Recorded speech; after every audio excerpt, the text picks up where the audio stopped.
Let's talk about the Lord's Prayer. Maybe the most famous passage in the Bible? Where would you rank it? Top 5? Wow. Probably. Certainly top 5. John 3:16 is probably ahead of it. That's not a passage, just a verse. Yeah, and it had help from that dude in the end zone. Yeah, it did get artificial help, didn't it? Yeah. And from Tim Tebow's eye black. That's true. Mm-hmm. Yeah. What else would you put ahead of the Lord's Prayer? 10 Commandments. Yeah, that's pretty famous. 10 Commandments. Mm-hmm. Yeah, I don't know. Yeah. Because there's a ton of Christian denominations, Protestant and Catholic, they've recited this. It's the closest thing to a creed in the Bible. Yeah, for New Testament. What would be the Old Testament example? Well, 10 Commandments, Deuteronomy 6. But people don't recite the 10 Commandments as a creed. No, Deuteronomy 6 they did. The Shema. Yeah, okay. Hear, O Israel, the Lord our God, the Lord is one. Mm-hmm. You shall love the Lord your God, that one. Sure. Okay, so the point is it's famous. really hard to think of something that is more world-renowned, even outside Christian circles, than this. So I performed a funeral last week. Okay. And the family wanted to close the service, and these were people that had grown up in different denominations and different things. And sure. And they just wanted to recite it to close out the service. That's how we did it. No printing. Everybody just recited it from memory. Everybody just 180 people in the church. Everybody just knew it. Yeah. What version did you recite it in? Well, that's the thing. Is when you recite it from memory. Doesn't that get awkward? Trespasses, or what's the other word? Sins, or what is I'm debts? On a bank. Forgive us our debts. Debts or trespasses. Yeah. As we forgive our debtors. Yeah. Yeah. So yeah. And does it have the long ending or not? The long ending or not? For thine is the kingdom and the power. The kingdom and the power and the glory forever. Where does that come from? I think there's a textual variant. Okay, so it's in the King James. It probably is. I know. I grew up Lutheran. I know it's in the Lutheran liturgy. Okay. I think we said it growing up, but we didn't use the King James. Well, I think it was in. Well, I don't have a King James Bible, so. You don't own a King James Bible? No, I don't actually. Do you care about God? Yeah, sorta. That's the translation Jesus used, dude. I know. I'm a bad person. Yeah. That's maybe not Jesus, but St. Paul for sure. Definitely. It's so weird how bent people get about that. Okay. Yeah.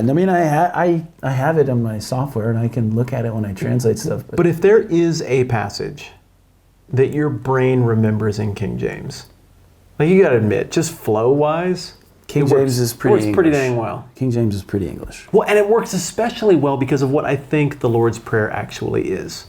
So we're talking about old school stuff that sounds like thine and thee, and it sounds all formal and like from an era of kings and knights and forests filled with archers and elves and Robin Hood. Am I mixing Middle Earth into this? Okay, well, the point is it feels like old school stuff, and you use all that Middle Earthy language, and it seems legit. And I think the reason it intuitively seems legit is because I would submit for your approval that this is an oath of loyalty to a king. Well, that would make sense, because I remember reading at some point that before it was translated in King James English, it was written in Elvish. Oh, well, perfect. That's perfect. Yeah, and if you say in runestones. If you say it in front of a big slab of granite, the door opens. Yeah, that's how you get into heaven, actually. Yeah. You have to recite. Perfect. You have to recite the Lord's Prayer in Elvish. Yeah. Okay. Yes. Nerd. Yeah. So here's what I think is going on. Let me do this. You went with me. Oh, I was. Yeah, you're right. Okay, you're right. You jerk. So, what have you heard people do with this? What are the competing views of the Lord's Prayer that are out? So there's two. My knowledge, there's kind of two ways to look at this. There's the way that says this is something Jesus told us to recite. Okay. And then there's the way that this Jesus didn't tell us to recite this. He was giving us an example. Okay.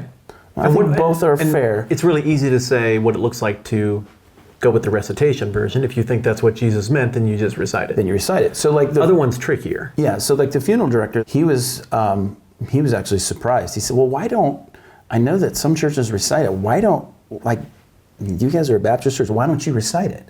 And I said, "Well, it's actually an interpretive question. We don't believe, or the historical view of that wing of church history said it's an example, it's not something to recite. Okay. And so he's like, oh, well, that makes sense, why you do it that way. Yeah, we don't recite it. I mean, we have a couple of times when it's come up in church. Yeah, and I don't have any problem with reciting it. No, why would that be bad? No, not at all. Like, the only case I could guess I could make it for it being bad is the passage that immediately precedes it from Jesus. And when you pray, don't keep on babbling like pagans, for they think they'll be heard because of their many words. Don't be like them, for your Father knows what you need before you ask Him. So I feel like what's being said there is, like, just mindlessly repeating religious mantras. Yes, is not satisfying, like having your heart at the level of engagement. So let me read so you have the NIV and I have the ESV. So it says basically that it reads slightly different. And when you pray, do not heap up empty phrases as the Gentiles do, for they think that they'll be heard for their many words. So I think a fair criticism of a liturgical approach to church in general, whether you're using the Lord's Prayer as a liturgy or other things, would be that, well, you just recite it and it becomes part of your memory, and you just kind of go through the motions, and it's hard to, your brain and your heart isn't really engaged. You're just reciting, so it becomes empty words. It could happen, and that doesn't happen to everybody, but that would be if that was, someone fell into that would be a fair criticism. Okay, sure. I'm not saying you should ditch liturgy because of that, but there's a certain danger there. Okay, yeah. And I grew up... The person who doesn't like liturgy might cite that passage to push back. Yeah, the person that doesn't like liturgy will say you shouldn't do that because of... but the people who wrote those liturgies... I'll give my own life, for example. I grew up, as I said, in a Lutheran home, and we had the liturgies that we said every week, and they were good. But for me, I never took that personally. When I got to college, I became a believer, and all of a sudden these things were alive to me. And I started reading the Bible, and I realized, oh my goodness, all of those things in the liturgy were from the scriptures. Yeah, how about that? How about that? Yeah. And it was like, it was meaningful all of a sudden. Well, it's not necessarily the liturgy's fault, but I mean, it was just how it worked out in my life. So yeah, I don't think that's a passage to beat up liturgy, but if you're a liturgical Christian, maybe it's a fair place to say, yeah, I don't want to slip into that. Yeah, I just need to think about what I'm actually doing here. Yeah. God wants my heart. Yeah, that's a fair point. Yeah. That's a fair point. So yeah, and I was throwing that out as a bit of a, I don't know, whichever logical fallacy you want to call it. I can't keep them straight. Like, mostly that was tongue in cheek. Like, I think what it comes down to is not do say these words in order or don't say these words in order. What it comes down to is clearly Jesus wants people to get the truths in this prayer as a matter of orientation to God. Do you remember? You remember William the Conqueror, 1066 AD, the last time England was successfully invaded. And you remember that he wanted to set up shop and still live in Normandy, just France, right? And it was hard for him to administrate his new island. So he sent people out and he tried different structures, and ultimately he had to gather all the nobles together at Salisbury. And there's an old Roman fort there, Old Sarum Fort. And he gathered them there and he made them all take this oath. And the oath was a public oath of fealty. On my honor, you are my king. You are in charge of the provisions of the kingdom. You are in charge of the justice of the kingdom. And I bend the knee to your authority. And every noble had to go through and do it. I'm not saying William the Conqueror is a great guy or that it's great that any of that happened. It's irrelevant. What I'm saying is this reads like that. It reads like, and when you pray, the right way to pray is to assume a complete posture of servitude before a king. So you break it down. Our Father in heaven, hallowed be your name. So an acknowledgement, you're king, you're to be honored, hallowed. That's even more than honored. What does hallowed mean now? Define that for us. That sounds like religious. Well, how would you define it?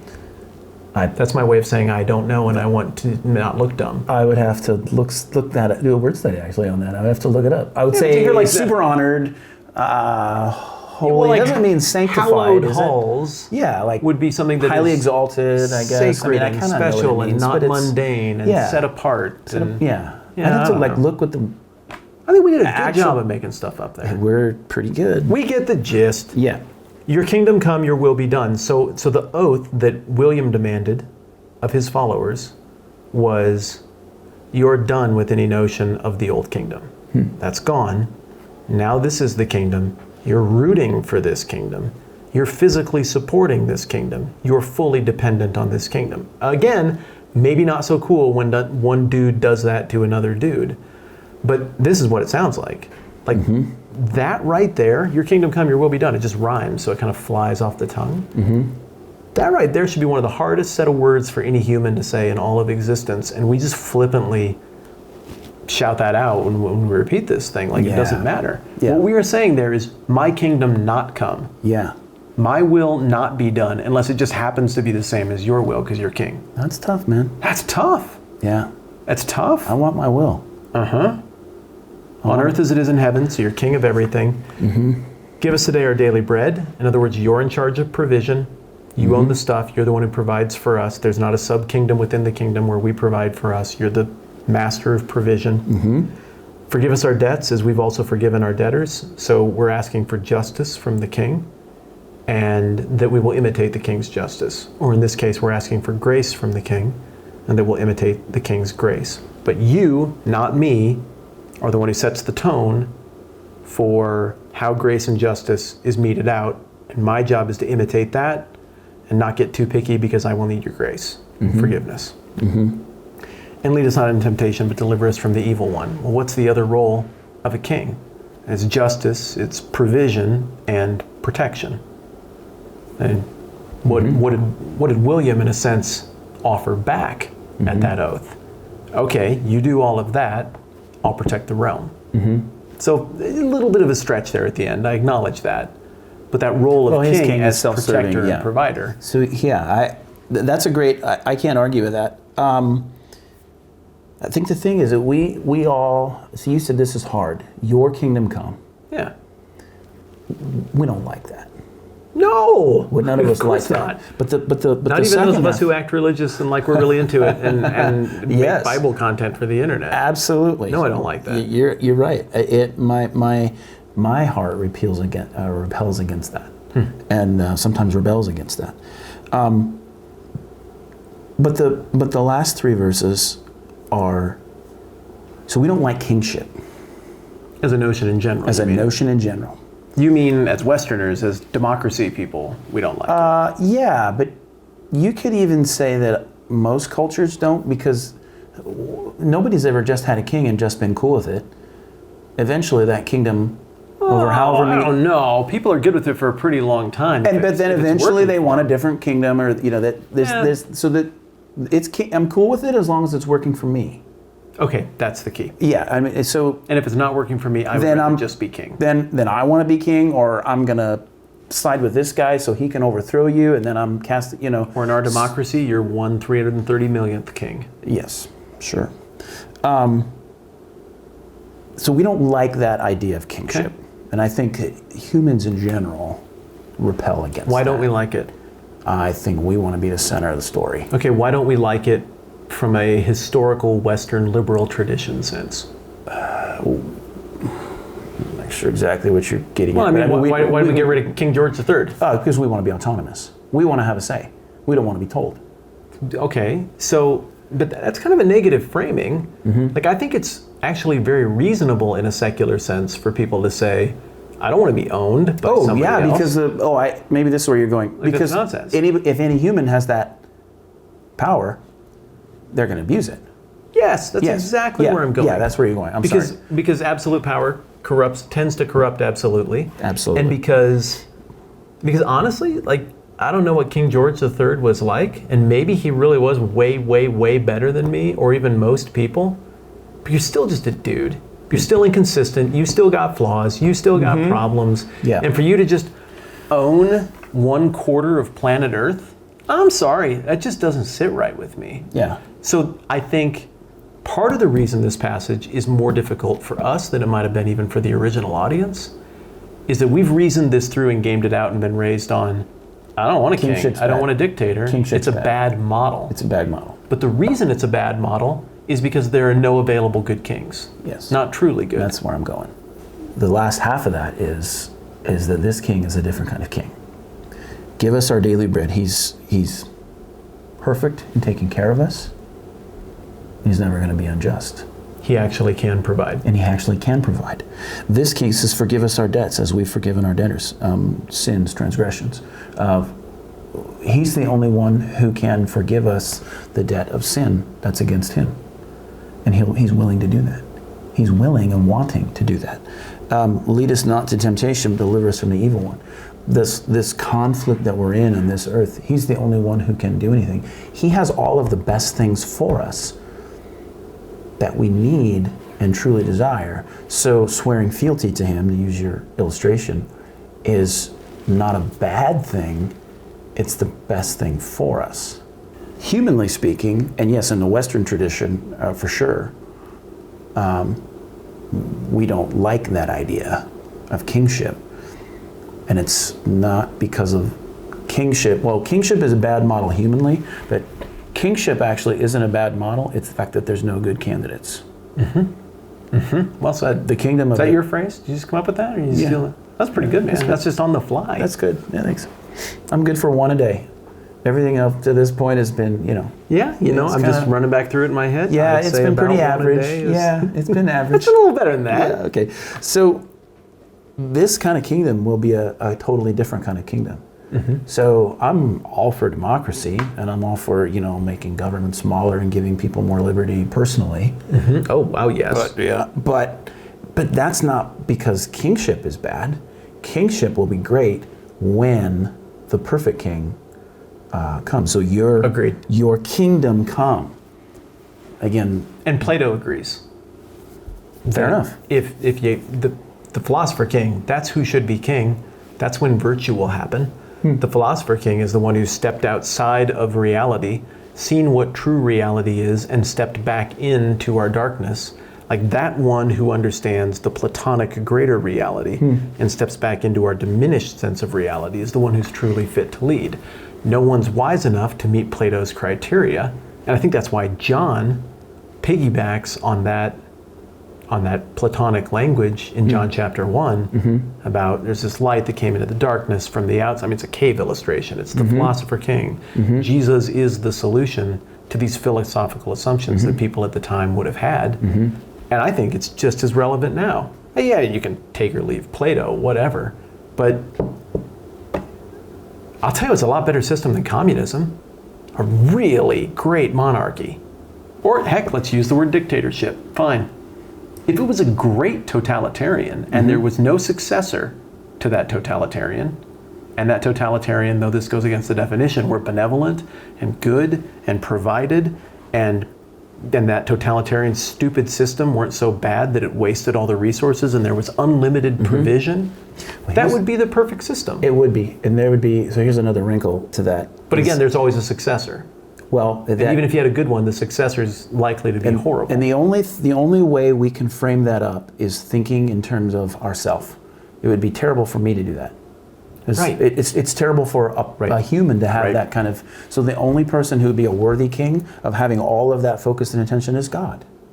So we'd say, well, a skeptic might be listening to this, fair enough, listening and say, well, God's egotistical if he's going to be the king and dictate to all us, except that he is the one who's worthy of it.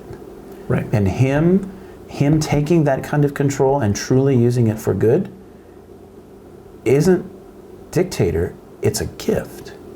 And where we struggle is we struggle to believe that he truly does know better than we do. And that's why that, like you said, that first part is terrible hard to say. Your kingdom come, your will be done, not mine. In this oath of fealty, if you use that illustration, he is, we're letting go that, we're saying that if we want your will over mine, we're saying you know better than I do. Well, and that's a faith thing. Yeah. And if somebody's not there is watching this, hey, I'm not forcing it on you. I think that's where the scripture goes. You see what I'm saying? I think it's like this. God deserves to be king. God is king, whether anybody thinks he deserves it or not. By merit of who that being must be. It's perfectly reasonable for somebody to look at the data and say, I think you guys are wasting your time. I don't think there is such a being. Okay? That's a valid opinion somebody could have. But if there is a being who is the greatest being of all the beings, if there's a being who is unlimited, who is right, who is just, who is good, not by moral standards we create for each other to keep each other in check and to keep our evil in check with each other because we're peers.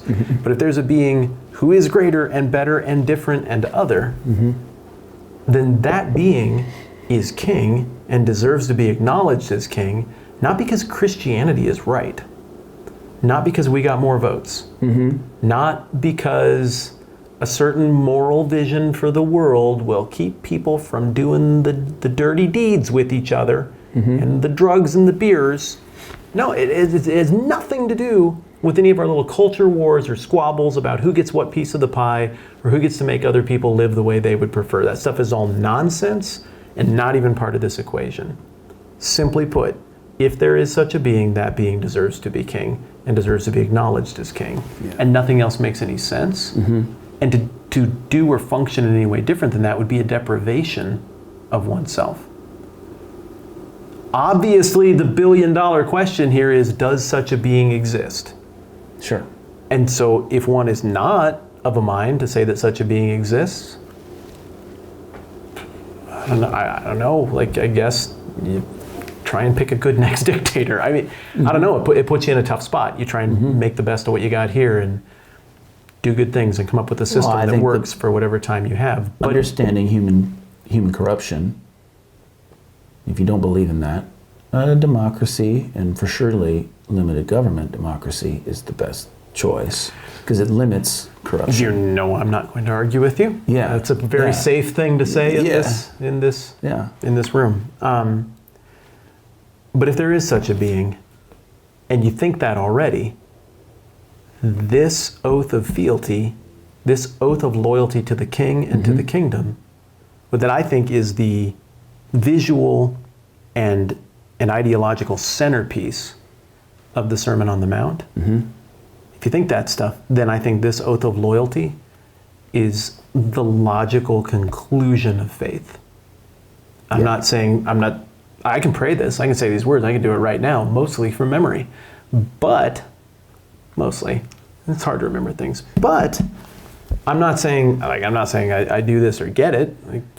I'm kind of in process. I'm not saying my emotions are always, my heart is always totally there. I'm not always saying your will be done. Even if at the level of my existential heart self, I'm not this, I can still assent to the idea that this is the logical end this is game what I of should what be all doing. of this is. And to your point, God is just not like us. But when people picture God, they picture a better version of us. Absolutely. Like a great celebrity, or really, really great hero, or very attractive person. And if that's all we're picturing, and such a being demanded something like this, they're a jerk. It'd still be wrong. Yeah, I mean, but they're nothing like us. Yeah, that's arrogance and hubris to the highest degree.